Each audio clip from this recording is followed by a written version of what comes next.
Bienvenue sur cette module de formation où nous allons faire ensemble un cours intense sur la gestion de risques dans le domaine du trading.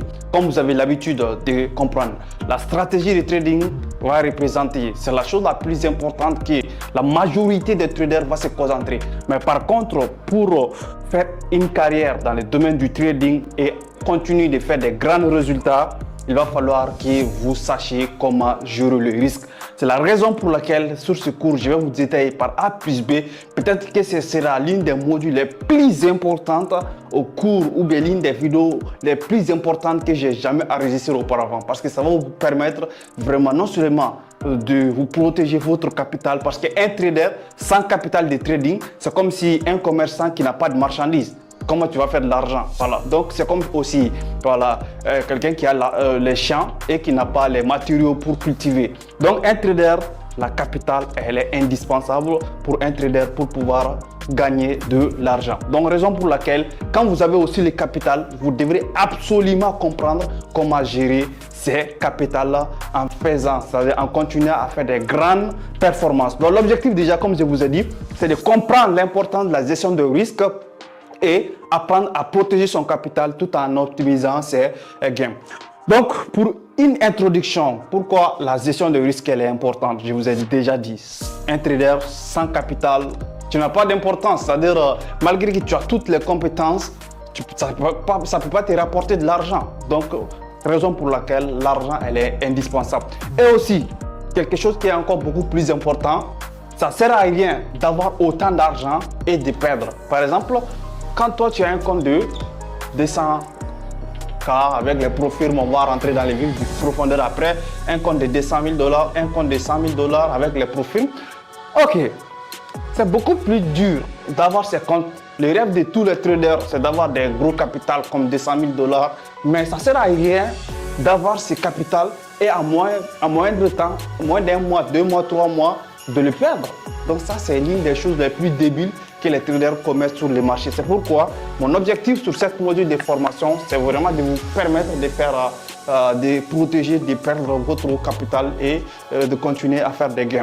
Donc la préservation du capital, c'est point numéro 1. Point numéro 2, maîtrise des gestions et la discipline. Il faut savoir que si une personne a les règles nécessaires pour gérer son capital, psychologiquement, il va tenir. C'est-à-dire, il va écrire les règles d'abord. On va les voir ensemble. C'est-à-dire, combien de pourcents de mon capital je vais les risquer par position, combien de pourcents de mon capital je vais risquer en cours, c'est-à-dire prendre combien de positions en cours. Donc, la gestion du risque, quand tu as des règles spécifiquement basées sur ces détails, psychologiquement, ça va te permettre d'être encore beaucoup plus performant sur le marché. Les erreurs courantes maintenant des traders qui négligent le risk management, ça c'est vraiment la surexposition des effets de levier. Il y a beaucoup de traders, par exemple, notamment que ce soit les personnes qui vont trader sur le marché de la crypto-monnaie, le marché du forex, tous les marchés.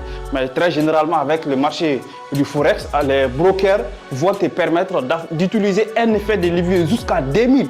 C'est l'une des choses les plus importantes à la disposition des traders, mais aussi c'est vraiment un couteau à double tranchant. Non seulement ça va te permettre de faire des fortunes, mais comme ça peut te permettre aussi, ça peut prendre toutes tes fortunes en un claquement de doigts quand tu ne sais pas comment utiliser les effets de levier à bon escient. Dans n'importe quel marché tu trades, tu négocies là-dessus, tu dois absolument prendre en compte de ne pas utiliser une certaine quantité d'effets de levier qui part à ta contrôle. C'est-à-dire les gens qui vont trader les cryptos, je vais revenir là-dessus, qui vont prendre l'effet de levier 125 sur les plateformes de négociation, c'est bien, mais si tu n'as pas le niveau de compétence pour gérer ces risques, c'est trop néfaste. Donc la majeure partie des traders débutants surtout vont perdre leur capital, leur compte de trading en moindre temps. Quand tu négocies aussi avec les brokers, notamment XNES ou bien XM, voilà, ou d'autres brokers, donc ça va te permettre aussi vraiment de prendre en compte tous ces différents détails. C'est-à-dire quand tu utilises un effet de levier x 1000,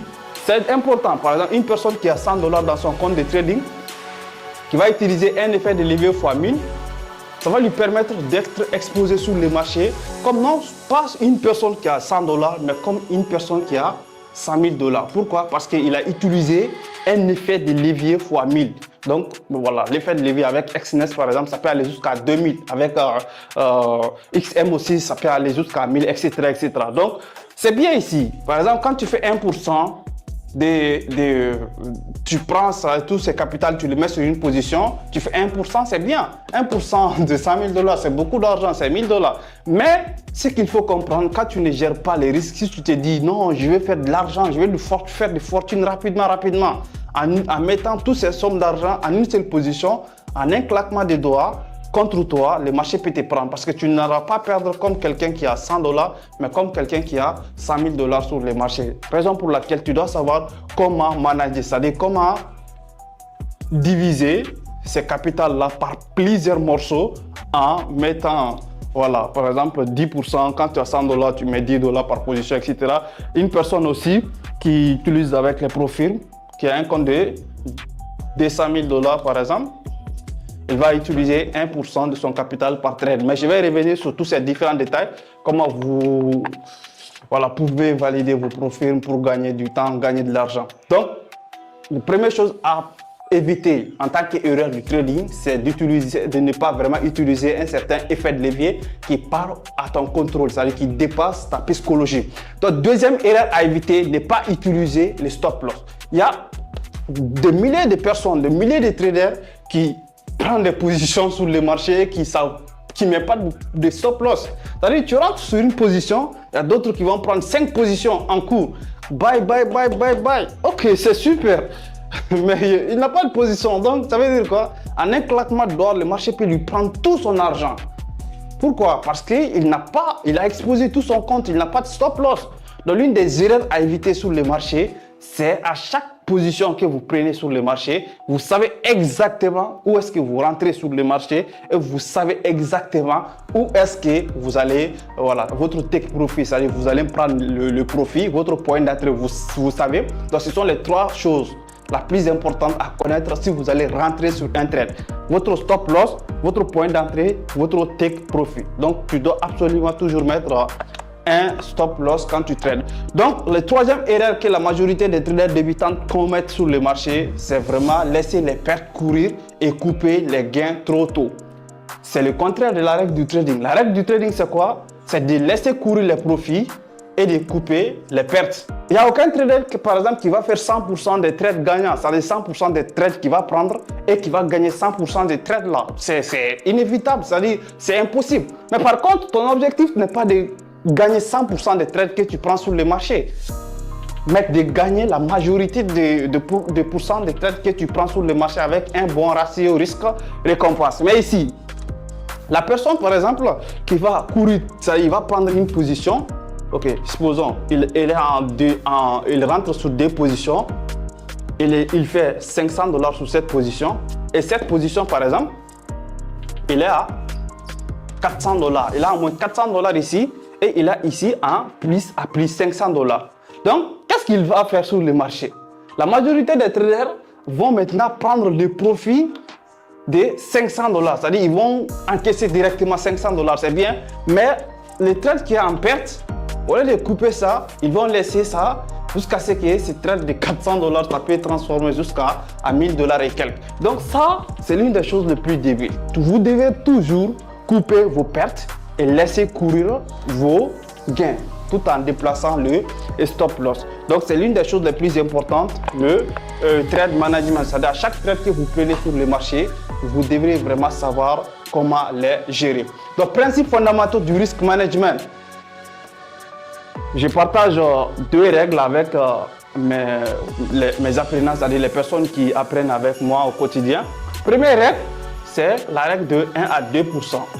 C'est-à-dire que vous ne devrez jamais miser plus de 1 à 2% sur un seul trade.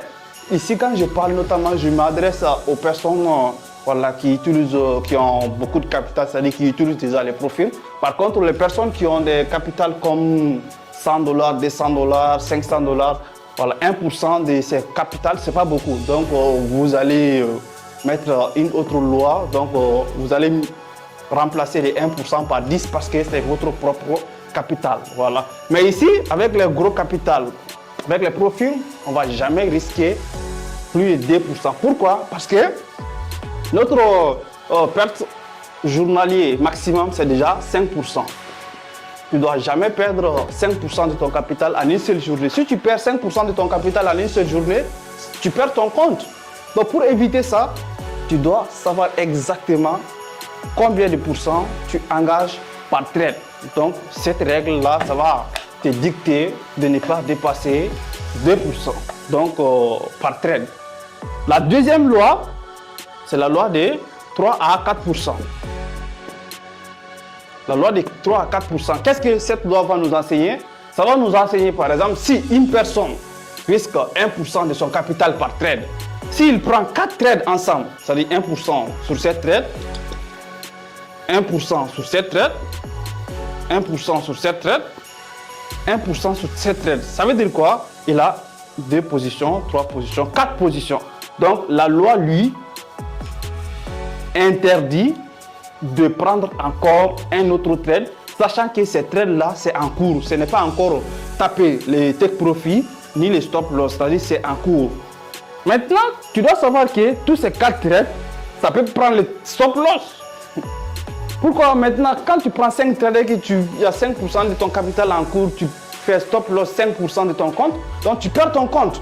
Donc la raison pour laquelle tu dois jamais miser plus de 5% de ton capital en cours. Sinon 3%, si tu sais que tu es une personne plus émotionnelle, tu dois prendre 3%. C'est-à-dire quand tu prends 3 trades en cours en utilisant 1% de ton capital par trade, dès que tu prends 3 trades, tu attends déjà soit le marché évolue. Par exemple, tu rentres sur cette trade ici, le marché te rapporte un ratio de 1 pour 1. Donc tu déplaces ton stop loss au point d'entrée, au break-even. Donc, dès que tu déplaces ton stop loss au break-even, donc ça va te permettre maintenant de prendre un autre trade. Pourquoi? Ça veut dire que tu risques plus d'argent sur cette trade. Supposons sur 4 trades en cours ici, on déplace notre stop loss au point d'entrée. Donc, ça veut dire que sur les 3 trades, on risque plus d'argent.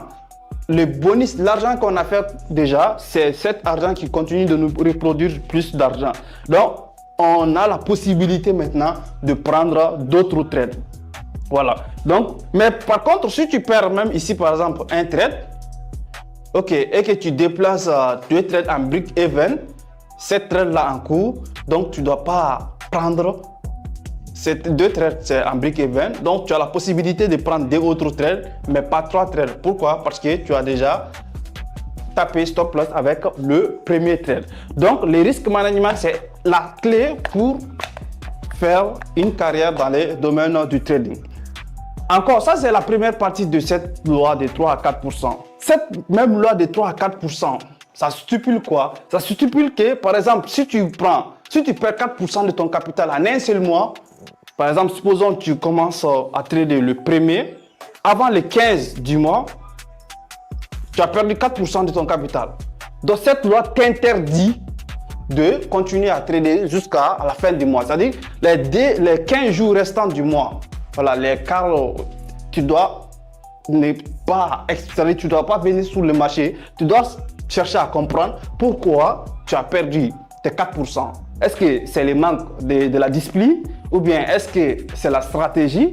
Voilà, tu dois chercher à comprendre c'est quoi le problème.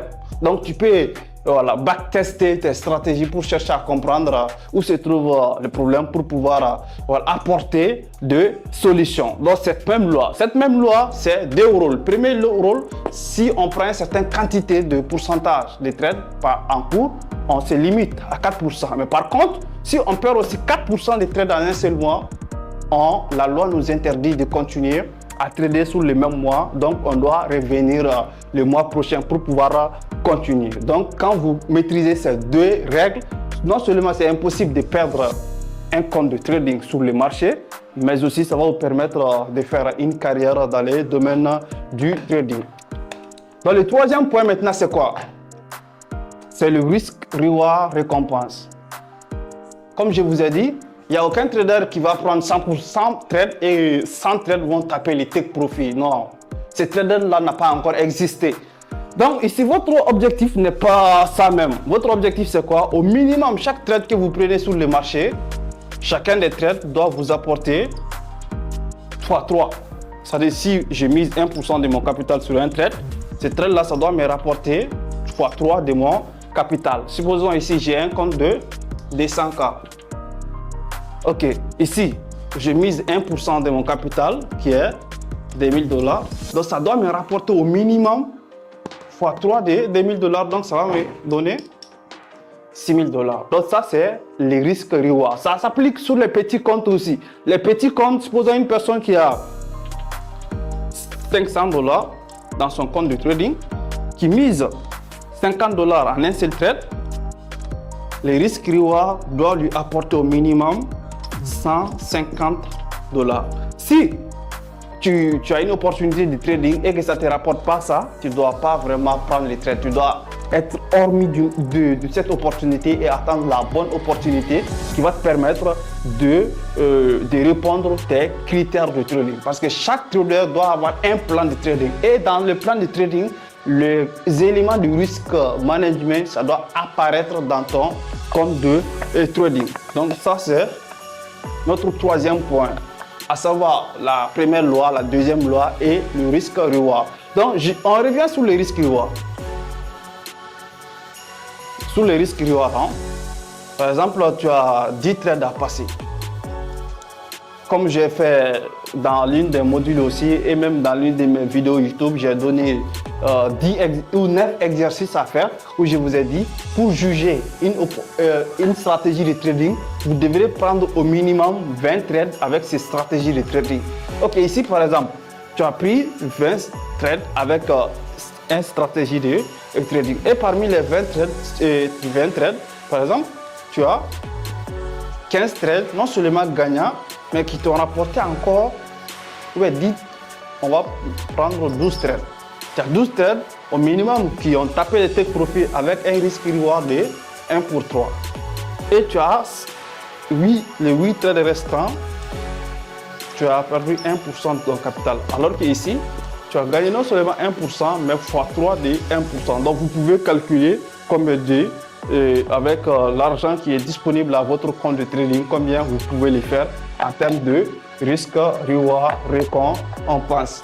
Le troisième point, ça c'est les drawdowns. Il y a beaucoup de traders qui se demandent par exemple comment je peux sortir des drawdowns. Les drawdowns c'est quoi? Les drawdowns c'est quand un trader perd une certaine quantité de son argent dans le paiement. Supposons ici, il a commencé à trader ici. Et par exemple, ici, c'est son capital de départ de $100 000 avec le profil. Ok, donc ici, son drawdown, c'est ici, disons 5% et ici 10%. C'est-à-dire qu'il ne doit pas revenir ici, sinon il va perdre son capital. Ok, ici, c'est 5%. Ok, ce trader, par exemple, il a commencé à trader, il a en misant 1% de son capital par trade. Il a perdu par exemple 3 trades d'affilée. 3 trades, ce qui va lui faire perdre 3% de son capital. Ok, donc s'il continue de miser le même 1%, s'il perd 10 trades, il va perdre son capital, son compte. Pourquoi? Parce qu'il ne doit pas perdre plus de 10% de son capital. Maintenant, sachant qu'il a perdu 3% de son capital, comment se reprendre? C'est là il va diminuer le risque. Au lieu de continuer à miser 1% de son capital, il va le réduire à 0,5% de son capital par trade. Donc jusqu'à ce qu'il va revenir au point de départ, c'est-à-dire il va revenir au break-even. Et maintenant, en misant 0,5% de son capital par trade, il va se reprendre. Parce que si on a un plancher de 20 mètres par exemple, on demande à une personne de marcher sur ces planchers et on va lui donner $2000 en cadeau.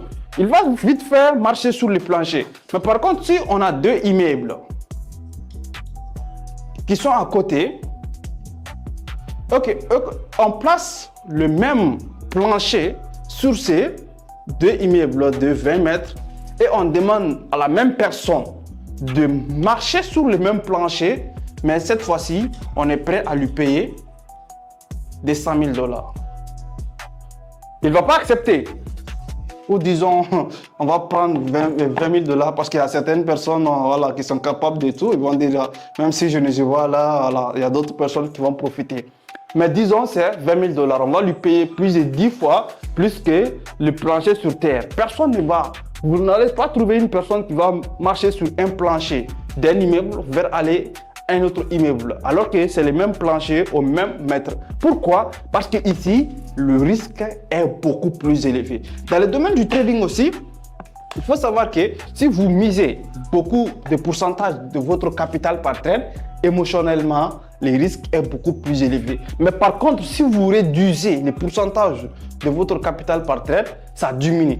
Il y a des traders qui ne parviennent pas à gagner de l'argent en misant 1%. Mais par contre, s'ils utilisent 0,5%, ils gagneront de l'argent. C'est à vous de déterminer tous ces différents points pour pouvoir trouver le point idéal pour vous-même. Donc, quand vous êtes en drawdown, diminuez les risques à moitié et jusqu'à ce que vous augmentez au break-even et continuez à miser maintenant le même 1% de votre capital. Et votre objectif de profit, c'est ici, 10%. Dès que vous continuez à miser le même 1% qui va continuer de vous faire gagner jusqu'à atteindre votre objectif de 10%.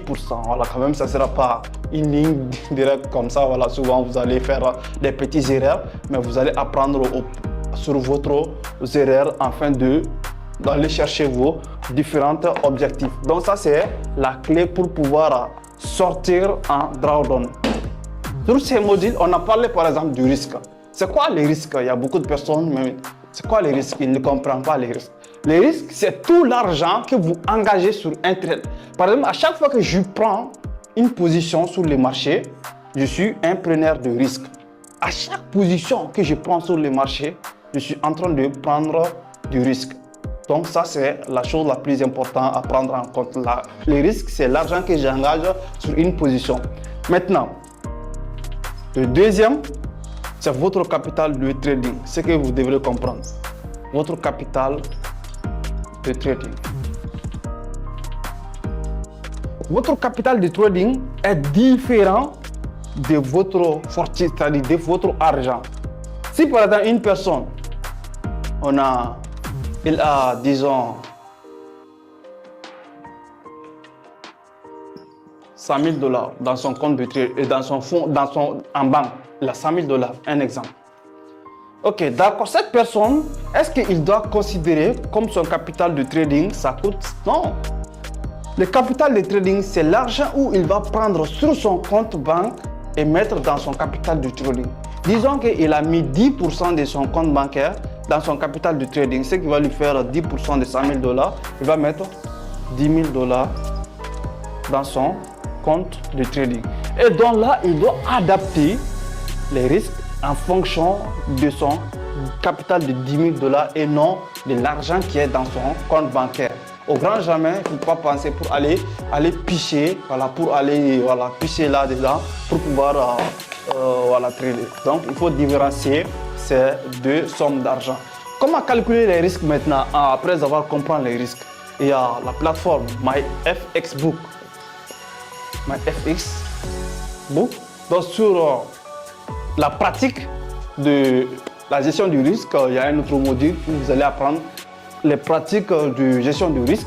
Donc là, vous allez pouvoir mettre les éléments qu'il faut, c'est tout expliquer, à savoir les paires que vous tradez, l'argent de votre, par exemple, ici je trade EURUSD, je mets EURUSD. Si mon capital de mon compte de trading c'est en dollars, ça sera automatiquement en dollars ou je vais le changer, je vais le mettre au dollar, en dollars. Et ici, je vais mettre les comptes size, c'est-à-dire combien équivaut mon compte de trading, je vais le mettre. Et ici, combien de pourcents je vais engager par trade. Et voilà, donc en mettant automatiquement dans l'application, on va cliquer sur calculer. Et directement, ça va nous calculer et nous donner le lot que nous pouvons prendre. Voilà, souvent ça peut nous donner en fonction de stop loss pips. Voilà, stop loss pips, c'est aussi un point qu'on va les mettre à quelque part. Donc ça peut être, il n'y a pas de limite, il n'y a pas de stop loss pips, ça veut dire que non, chaque fois que je prends un trade, mon stop loss est 20%, c'est 30%. Non, le stop loss, ça varie en fonction des opportunités. Souvent c'est 50%. Voilà, il n'y a pas de limite. Mais sur notre exemple, on prend par exemple 20, c'est-à-dire 20%. C'est-à-dire si vous, voilà, sur le TradingView, vous allez trouver votre 20 pips, donc 20 pips. Vous allez le mettre ici 20 pips et automatiquement, ça peut vous donner n'importe quel 5 lots, 6 lots, 7 lots, 8 lots en fonction de votre capital de trading. Donc là, MyFXBook, ça doit être l'une de vos amis voilà, sur le marché pour pouvoir maîtriser tout ce qu'on appelle la gestion du risque. Donc après ça, après avoir rentré dans les trades, c'est là le vrai trade commence. Ce n'est pas les trades, ce n'est pas là où j'ai détecté les opportunités et là où je suis rentré en position. C'est là, après avoir rentré en position, que l'émotion va rentrer en jeu et là, je dois savoir comment manager mon trade. Si mon trade me rapporte par exemple un risque reward de 1 pour 2, 1 pour 3 et que je viens regarder mon écran, je suis à 1 pour 2, 1 pour 2,5, je dois savoir manager, à savoir chercher un support du marché ou bien le dernier bougie au travers laquelle je suis rentré sur le marché. Je déplace mon stop loss pour pouvoir protéger une certaine quantité de bénéfices ou je prends le profit par plusieurs paliers. Par exemple, je prends 50% de profit et je laisse le marché évoluer. Vous pouvez prendre votre profit par plusieurs paliers. Donc, c'est la chose la plus importante que vous devrez prendre en compte. Donc, c'est ce qu'on appelle le hedging. Il y a aussi la diversification. Donc, ça, c'est l'une des choses les plus importantes. Ne jamais risquer autant d'argent sur une seule position avec la loi de 1 à 2%, etc., etc. Donc, les amis, ça, c'est la chose la plus importante vraiment sur tout ce qu'on appelle la gestion du risque. Si j'ai un bonus à ajouter, c'est d'éviter ce qu'on appelle overtrading. Overtrading. Overtrading, c'est quoi? Quand le marché du trading est ouvert 24 heures sur 24 sur le Forex et 5 jours sur 7, donc les gens ont du mal à savoir se limiter. Ils font des profits, ils vont continuer, Il y a d'autres même par exemple qui vont faire 3% sur la session de London. Sur les sessions de New York, ils vont revenir redonner toutes ces sommes d'argent sur le marché. Ici, on a gagné de l'argent et ici, ils vont venir redonner l'argent sur le marché parce qu'ils pensent que l'argent qu'ils ont gagné ici, c'est gratuit. Donc ça, c'est l'une des choses les plus importantes à éviter. Vous devez fixer votre objectif. Par exemple, si j'ai fait 2-3% de mon capital sur le marché en une seule journée, j'éteins mon ordinateur. Voilà, j'attends les prochaines opportunités, mais ces jours-là, je ne vais plus continuer à négocier. C'est pareil aussi, si vous devrez vous fixer votre objectif. Si je perds aussi 2 voire 3% de mon capital maximum en une seule journée, j'arrête absolument de négocier. Et si je gagne 3 à 5%, ça va dépendre des opportunités que vous saisissez, mais fixez-vous les trades à prendre. Par exemple, je vais prendre 3 trades sur le marché pour pouvoir. Si je fais 1 pour 3 sur chaque trade, c'est une super bonne journée. Ok, j'éteins mon ordinateur, j'attends les prochains jours à venir parce que le marché sera là dans les 10 années à venir. Mais par contre, si vous ne gérez pas bien votre capital, votre compte de trading, c'est pas sûr que ça sera là d'ici demain. Donc ça, c'est la première des choses à éviter, overtrading. Deuxième des choses à éviter, c'est d'augmenter le risque. Par exemple, il y a des gens, tu prends un trade, tu es en moins déjà. Le trade vient contre toi, tu es rentré ici. Le marché vient, au lieu de sortir sous la position, il y a des gens qui vont continuer à buy. Le marché est en train de chuter, ils vont continuer d'acheter. Donc là, on ne rattrape pas un poteau qui tombe. Si vous prenez une position et que le marché vient contre vous, vous avez deux options. Soit de sortir sous la position ou bien de respecter votre niveau de stop loss. Parce que le stop loss aussi, c'est hyper important. On ne met pas de stop loss comme ça. Le stop loss, à chaque fois que j'achète un marché sous le support, mon stop loss, ça doit être en bas du support. Si je vends aussi un marché sous la résistance, mon stop loss, ça doit être au-dessus. Ici, c'est en dessous. Ici, c'est au-dessous. Ou bien si, par exemple, j'achète sur une demand zone, le marché, mon stop loss doit être en bas du demand zone, etc. Donc, savoir mettre les stop loss est beaucoup plus important. Donc, les amis, voici tout ce qui concerne les cours intenses sur la gestion du risque. Si vous respectez tous les éléments que je viens de vous partager, c'est sûr à 90-95% que vous allez avoir de grands succès dans votre activité du trading. Sur ce, on va se donner rendez-vous sur les prochains modules à venir. On est ensemble. Ciao.